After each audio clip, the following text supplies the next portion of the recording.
How did you meet your husband? So I had a friend, male nurse, that worked for Larry, and he asked me, "Hey, can you help me on a case one day a week?" And I said, "Sure." But I didn't know who Larry Flint was. That was the naive part of. I didn't know Hustler magazine either. And when I told my mother, she goes, "Oh, I know that magazine." Only because my older stepbrother had a few in his car when he would come home from college. She saw her first Hustler in the early 80s. And then, yeah, so I met him, and very nice man. I never saw Hustler magazine in his home, though. Yeah, very world.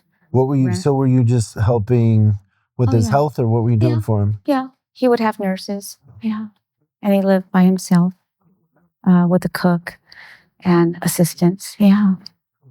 And so then, how does it evolve? How does? Well, I worked for him for a year, and then he asked me out, and I said no. Why'd you say no? I said no because I wasn't interested. Yeah. And then he kept saying, "Well, why don't we go out to dinner?" And I said, "No." And then I finally said, "Well, if you want to go out to dinner, then come to my home. Have dinner at my home and meet my family." So my mother, my stepfather, my sister, my niece, and a friend. And I cooked. That was your first date? He came to my home. Do you remember what you cooked? Yes, I do. What was it? I cooked prime rib, mashed potatoes, green beans, gravy, and 3 attempts to Yorkshire pudding. And the third time it worked, they came out. It was That's hard. quite a spread. That's hard to make. I tell everyone, don't think you can, So the third time it worked.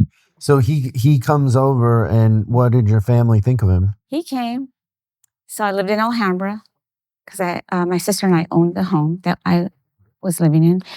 And he comes over in a Rolls Royce, and it was funny because I lived on a quiet street and there was people looking. So he brought roses for my mother, my sister, and myself, and a bottle of wine. And he was the perfect gentleman. He is a very nice guest, and he told jokes, had a good sense of humor, and everyone liked him, and he didn't overstay his welcome. Oh, he left after dessert. That's great. And so is there a second date? Yes, then we went to the Palm. Remember the Palm restaurant on Santa Monica? Oh, yeah. And then it moved to Beverly Hills and closed. Yeah, and he took me because he wanted to show me that he was on the wall. Did that impress you? I thought that was interesting. I met the maitre d' at the time. His name was Gigi.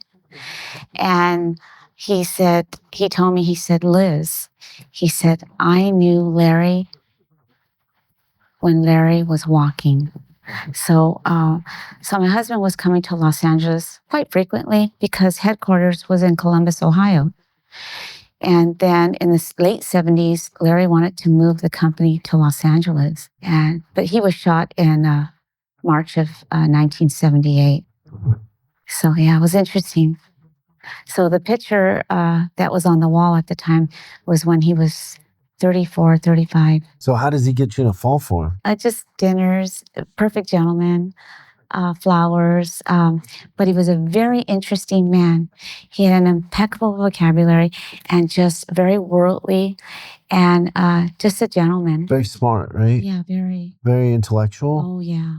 Yeah. Yeah. Was there a moment that you decided you were going to let this it went on for another year.